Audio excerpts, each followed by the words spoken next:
Sergeant. Sergeant. What's going on here? Oh, just some aerial target practice, sir. Didn't want to leave it behind. Talking about your weapon. Now, Delta or no Delta, that's a hot weapon. You know better than that. Your safety should be on at all times on base. Well, that's my safety, sir. I got to ask, what is the actual story between you and Captain Steele in the chow hall?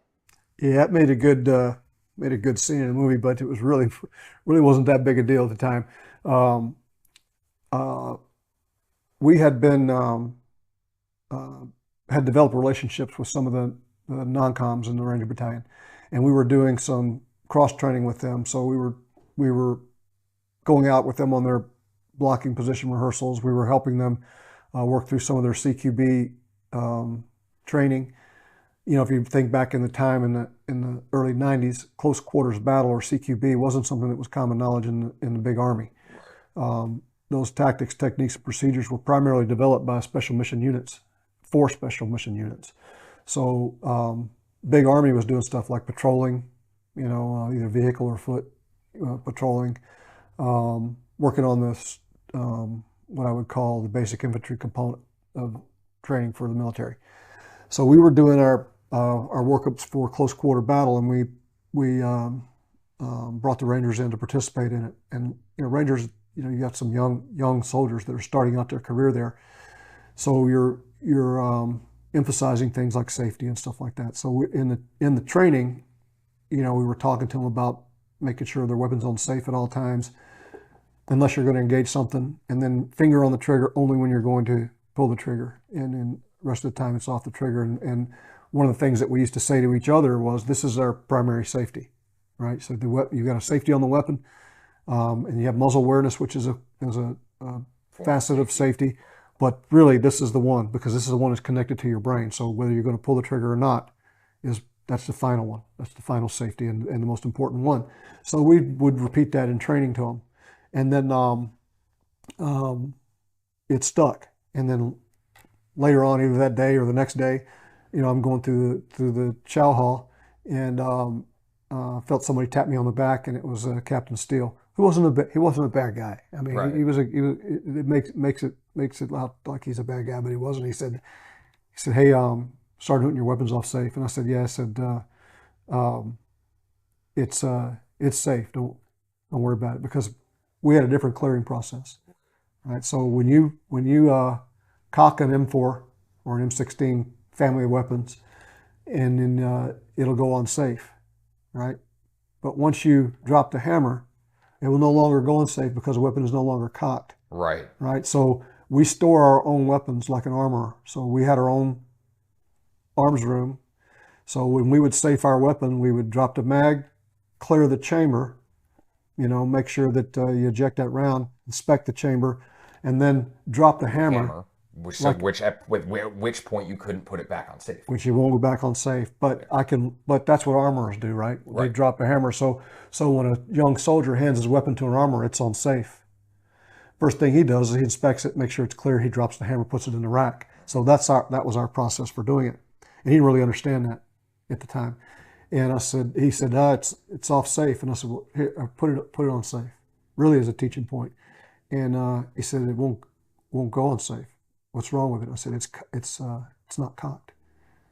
Weapon is safe. So in order when I can walk up to a weapon of that particular family in the middle of the night, I can pick it up and I can try to put it on safe. If it doesn't go on safe, I know the weapon is not cocked.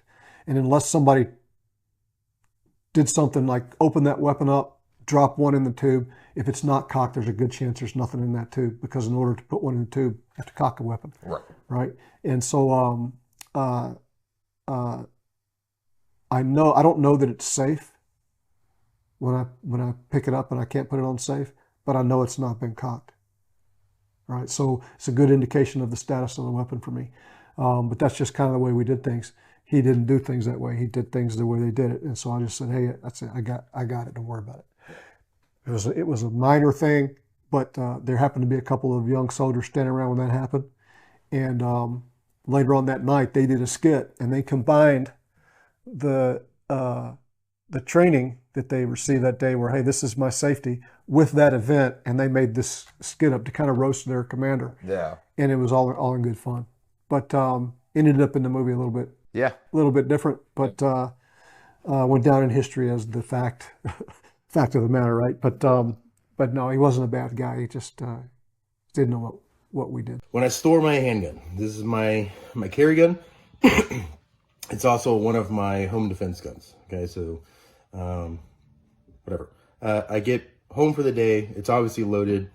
I want to put it into my my desk here, or whatever the fuck this thing is. What do you ladies call it? The end table or something like that. I don't remember. Anyway, I want to put it away, but I got kids in the house, so I want to render it safe. So what I do, this is for my Glock, striker fired pistol. So magazine, chamber, safe. There's no safety on here. Magazine, it's cleared, right? Cleared. Now when I do that, I then pull the trigger. The trigger is now set to the rear. Insert magazine.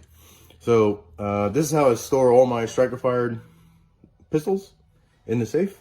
So when I pull it out, I can visually see that the trigger is all the way to the rear, and I can actually put my finger in there without fully putting my finger in there, so I don't render that safety useless. I put a finger in there and realize that, hey, the trigger is all the way to the rear.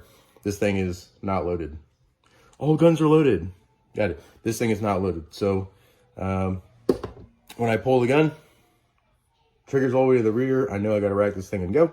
Good to go. Very much like, here's the thing for you. Very much like in Black Hawk Down, when Hoot's fucking weapon was on fire.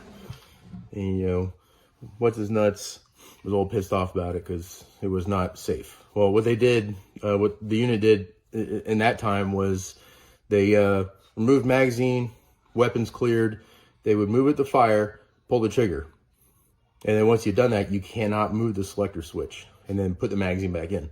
So the concept was that they would grab the rifle, see that it's on fire, try to move the selector switch, and it couldn't move, so they knew that the hammer was down, the weapon was cleared, and so they would charge the weapon and go. They have since, moved on past that. Probably wasn't a good concept in the end, but it was a foolproof way of knowing that their weapon was, or what condition their weapon was in.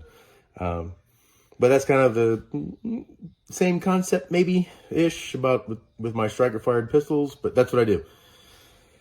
Remove magazine, weapons cleared, pull trigger to the rear, let it set. So all my striker-fired pistols, triggers to the rear, I know it's fucking empty. And I got to rack it and go. All right, just an option. Just what I do.